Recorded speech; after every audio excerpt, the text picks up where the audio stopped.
Hello and welcome to Law and You here on Independent Television, when Benin City, Nigeria. I'm Wuyi Agumofwegbe. On the program this week, we want to look at the issue of extradition. There are crimes, or there are instances where crimes are said to have been committed. And then you realize that those who have been named or fingered as suspects in such a situation are probably not within the jurisdiction where such crime or crimes are alleged to have been committed. And then you start hearing about the possibility and the need to have such persons extradited. We've seen that happen in several cases. For instance, there are times where it is Nigeria that needs to extradite a criminal suspect, for example. At other times, however, it is from Nigeria such a suspect is required or requested to be extradited. We've seen so much of back and forth along these lines, whether it is political or legal, and so on and so forth. But from the legal standpoint, what we want to accomplish on the program is to look at those dynamics and what the law says. In particular, off the record, I've spoken with lawyers who say, look, it's a bit more interesting, complicated than you readily realize, because they talk about how that in most cases you have to look at the local laws, you have to look at the international law, you have to look at elements of bilateral relations or agreements, and so on and so forth. So the elements in it are quite numerous. So we want to look at them one after the other, especially from the standpoint of the law. We're back shortly after this break. Stay with me.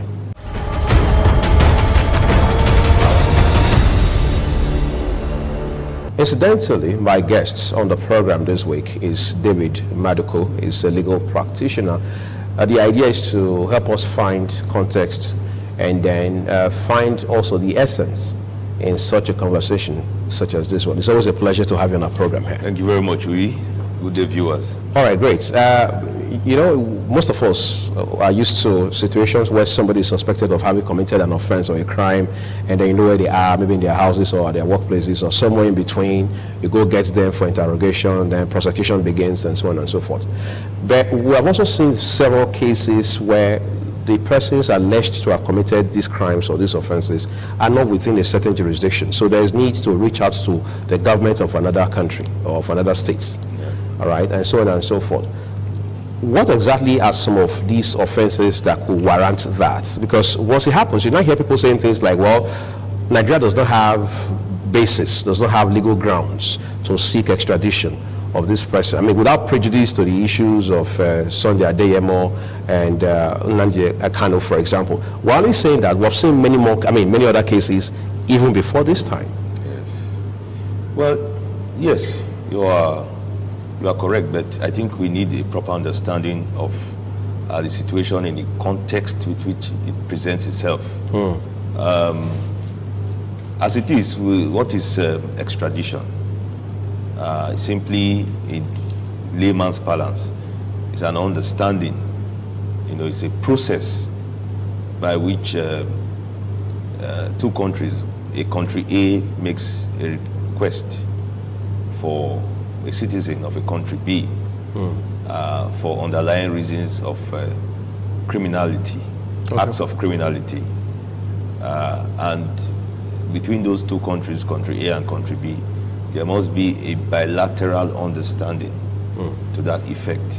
So you must have an understanding for you to request, as it were, for the extradition of the citizen of another country from country A to a country B.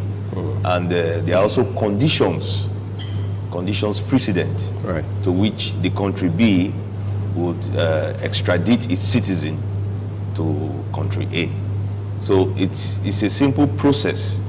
It's a process of request. It's sent to the Foreign Office. Probably if it's country A that is requesting, it's sent to the Foreign Office of country B. The Foreign Office, forwards that request to the Attorney General of country B, who looks at it. The Attorney General is the first port of call. Okay. Yes, the first port of call. And if the Attorney General finds the request worthy of attention, he will then take it to court in country B, and the court will now make an order of extradition for the citizen to country A. So it's a simple process of that nature, but the basic things there are that there must be a bilateral understanding. Which must precede this request? Yes, which must precede the request. Now, for the nature of offenses that you may request for extradition, they are mainly offenses that relate to drugs, advanced fee fraud, and terrorism. So those are the main. You may have, of course, other subsidiary ones, but those are the main offenses that, once it borders around that, those crimes, then a country having bilateral understanding with another country can request for the extradition of the second country's citizen for trial and possible conviction in country A. There are issues around this process. I mean, as simple and brilliant as you've made it look now. People talk about things like political elements and politics around issues of extradition. We'll come to that. Yeah, how do we balance that? Those fall within the exceptions. There are exceptions. Okay. What are the circumstances for those exceptions? Now, I mentioned earlier that it's within the prerogative of the Honorable Attorney General. Yes. Okay, let's take Nigeria. Who you called the first port of call. Yeah, the first port of call. Let's take the case of Nigeria as a case study. Nigeria has signed a treaty with the United States on extradition. The first one was in the 30s, 1935. By virtue, it was actually the United Kingdom that signed the treaty with the United States. Okay. But it was applicable to its colonies. Including Nigeria. Including Nigeria. Because Nigeria was one of those colonies. And then we have the Extradition Act of 1966, which is the main statute that touches on extradition in Nigeria, which was also modified. We have the Extradition Modification Order of 2014. Between Nigeria and the U.S.? Yes, between Nigeria and the U.S. So, U.S. is one of those countries that, we have with several countries, but U.S. is one of them. And, by virtue of this act, citizens from the United States, citizens from Nigeria can be requested, by both parties, depending on who is asking, who is requesting, and who is giving. But like I said, those conditions must be in place. And now, let me talk specifically about the exceptions. All right. Now, the Honorable Attorney General receives the request, like, forgive me for being too forward, the distant case of Abba Kyari that we are looking at now. It emanated from a report from the FBI. And the FBI, based on their investigations and from their conclusion in that report, they made a request to the district court in California to issue an order for the arrest of DCP Abba Kyari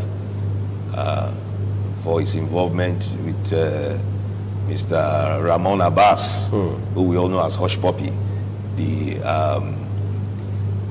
fraudulent activities that he carried out, and all that. So we have the gist of that. But, what we are looking at now, the request has been made, and it has landed in the table of the Honorable Attorney General of the Federation. Now, the onus, and the Honorable Attorney General he made a public statement, I think when he was having an interview with the Voice of America, he made a statement that if Abba Kyari is found wanting, he will be extradited. So it shows you see, that conditional if, it shows you that something is happening. There's a process. There's a process. He has to do something, and if that comes out positive, then of course the law will take its course. So he is supposed to, present this issue before the Federal High Court. By standard practice? By standard practice. He will look at it. If it is meritorious, if he finds merit in it, and that's where the exception comes in. If he investigates it and finds that there's some collaboration of political motive from the part of the U.S. From the part of the U.S., then it will not suffice. Abba Kyari will not be extradited because that is the main exception. Once it has political coloration, then the courts and the granting authorities would not oblige the requesting state. So that is how it is in cases for extradition in the international scene. Right. Because you just talked about the issue of when it finds merit, and then you talked about how that ordinarily or ideally, yes, such a request having gotten to the table of the Honorable Attorney General of the Federation. Exactly. The next point of action should be if it is meritorious. So you head straight to the Federal High Court. Yeah, so it means the Honorable Attorney General has to do some homework first himself to find the merit in it. Yes, decide in one way or the other if it is meritorious before presenting it to the Federal High Court, who will then make a pronouncement one way or the other. Either confirming the fact that the person being requested for should be extradited, or exculpating the person from that offense. Okay, I just want to ask you something. Where, for instance, the Attorney General doesn't find merits enough to substantiate the need to extradite the gentleman, Mr. Abba Kyari, right? What happens going forward? What's more, or what other options can the U.S. exploit or explore at that point in time?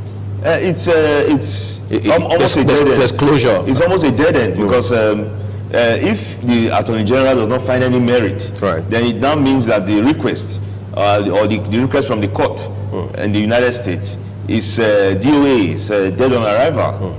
When there's no merit found in it, especially if it falls within this the areas of the exception, which is having political motive.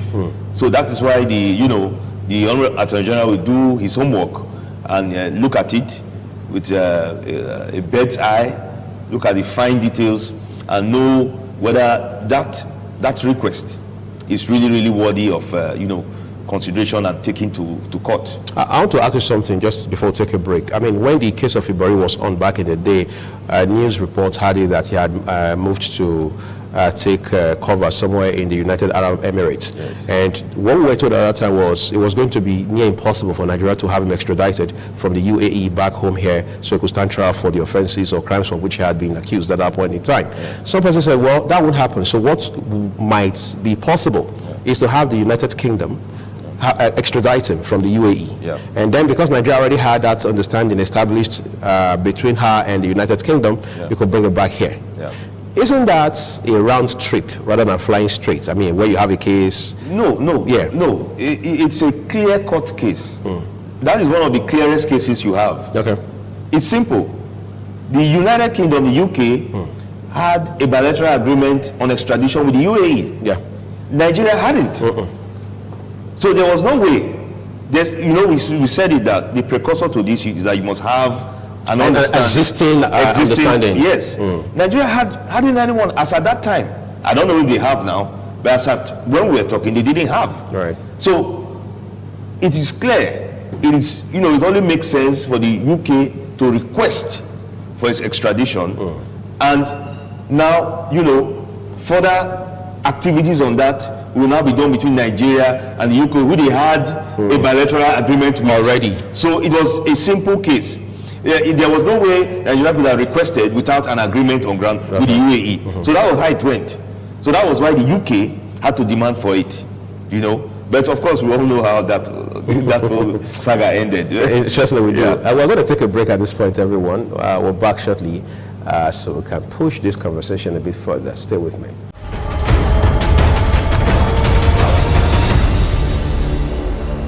So I want us to look at, beyond the Abba Kyari case now, which is, as you said, the immediate instance that we have. Let's look at how this process could also stall criminal trials in particular. We've seen even in the US, for instance. Somebody is accused to have raped and killed a young girl, and then the person runs away from the US and all the way to somewhere in Europe. 10 years, 15 years, 20 years down the line, you're still trying to make efforts to find a person and eventually have them extradited so they can stand trial. This has implications for criminal trials or any some form of trial for that matter, because it drags the trial period, doesn't it? Of course. Yes. Well, it still revolves around the topic we are sitting on. Mutual legal assistance, what's it all about? Bilateral treaties, what's it all about? You see, these, I don't know if I should use the term fugitives or, well, okay, let me just say, these persons that we're talking about, they are also, most of them are also very intelligent, you know, have in-depth knowledge of the country they are going to. I believe that many of them also look at what is the existing relationship from the country which I'm living to the country which I'm going to. Would it be possible? Will I just go somewhere where they can just, you know, with the snap of the fingers, just have it extradited? So they also look at these things, and they look at countries which have no relationship with the countries which they are living. And I think that is, at the end of the day, that is more, you know, it's better for them. They find it more comfortable, you know, to go and cool off in their cocoons there, you know. But if they happen to, you know, go to one of those countries that probably their country has a bilateral agreement with, they will be in some form of problems, because if the extradition request is made by international law and international standards, the requesting country to the country who is requested from, the country who is requested from is obliged by law, okay, if the request meets the conditions, to extradite his citizen for trial and possible conviction from the requesting state.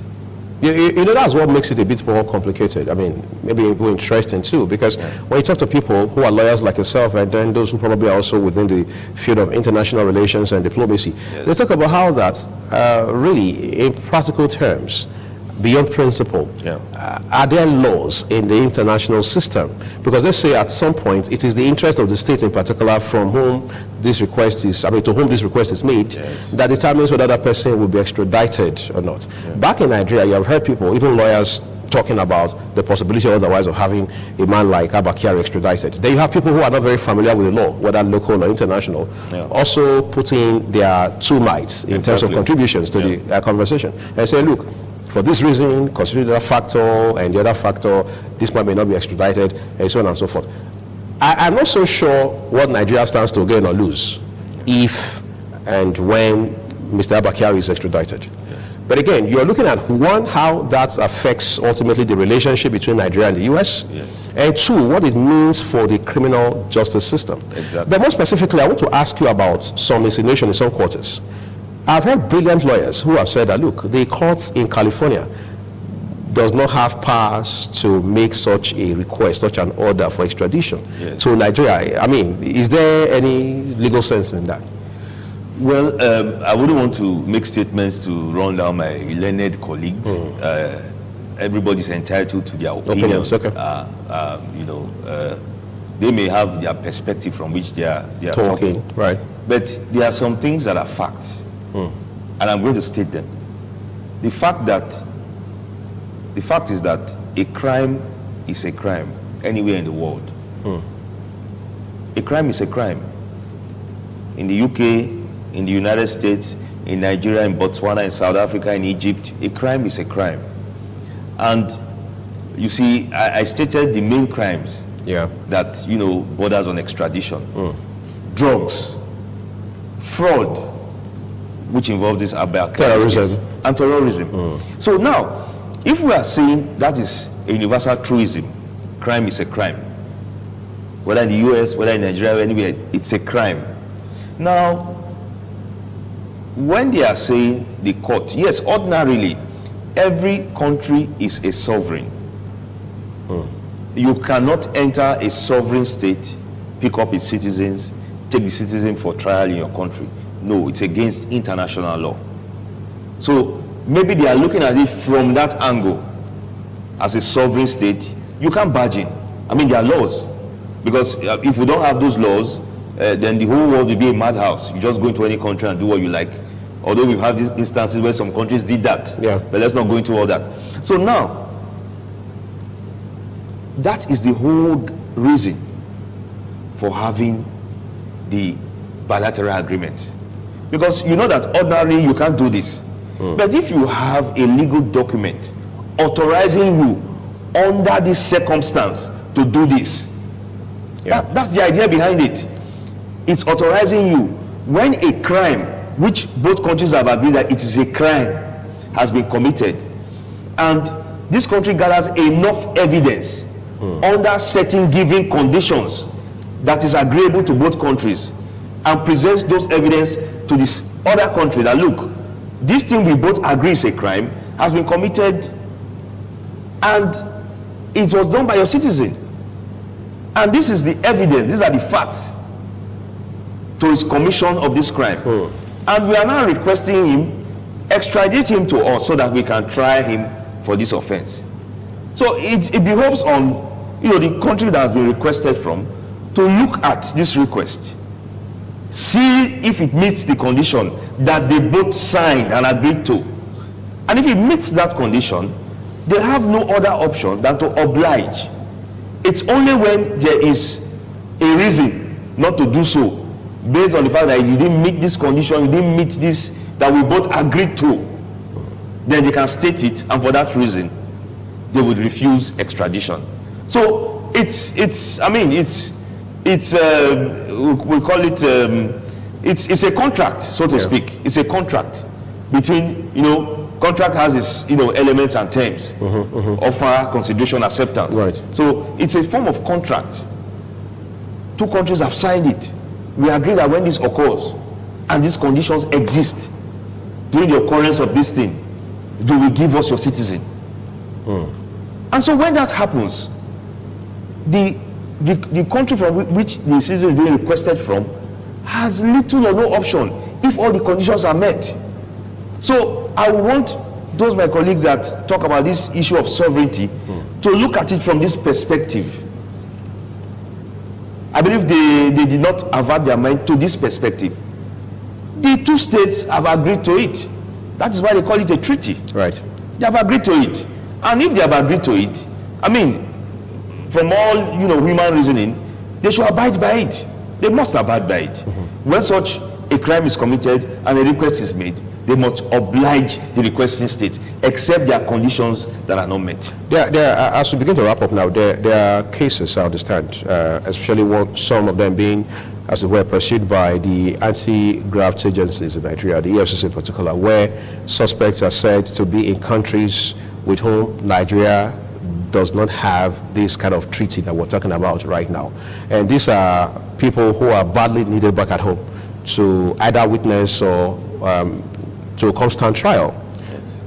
What more can the law enforcement in Nigeria do? What more can the Nigeria legal system do in terms of having to ensure that these people are extradited, given that it is established there's no existing MLA, as you called it a while ago, between Nigeria and these countries to where these persons have fled? Yes.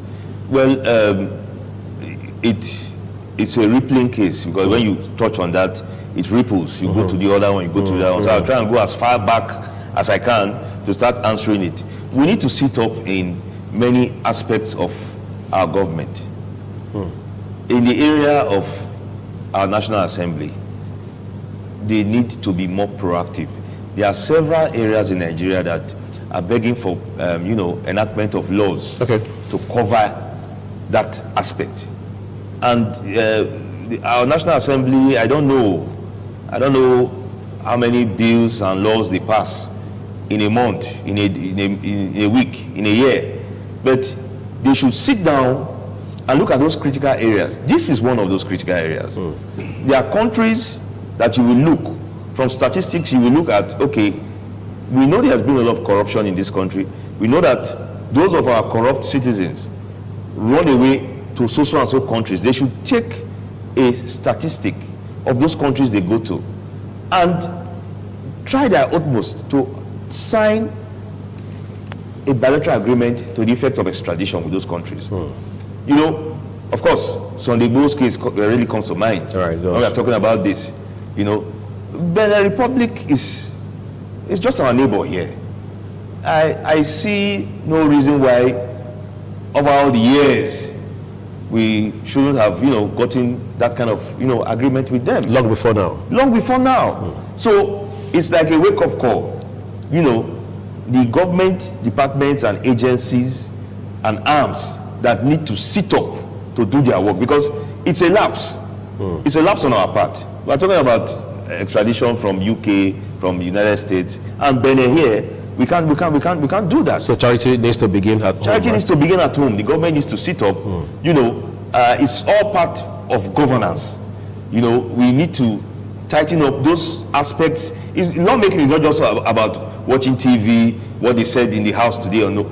You look at those critical areas where you need to make laws, enact laws to cover the activities that will make governance, you know, get to the root, get to the people who feel the dividends. And have an impact. Have an impact. Thank you so much. I've been talking with Barrister David Maduku, who has been helping us make sense of mutual legal assistance. I mean, how do we leverage opportunities, bilateral agreements in such a way that if somebody has been accused or is named as a suspect in a case, they can be extradited from wherever they may be anywhere in the world. And he has made it clear that Nigeria, yes, over time has been able to establish this kind of understanding with certain countries. However, there are still countries with whom we do not have this understanding. So what do we do going forward? He says lawmakers will have to sit down, do more work, to ensure that we plug these holes and tie up the loose ends. Again, thank you for coming on the program. My pleasure. That's what we're leaving it on the program. Thank you for watching. We're back here soon to see you on Law and You. I'm Uyi Agumofregbe. Bye-bye.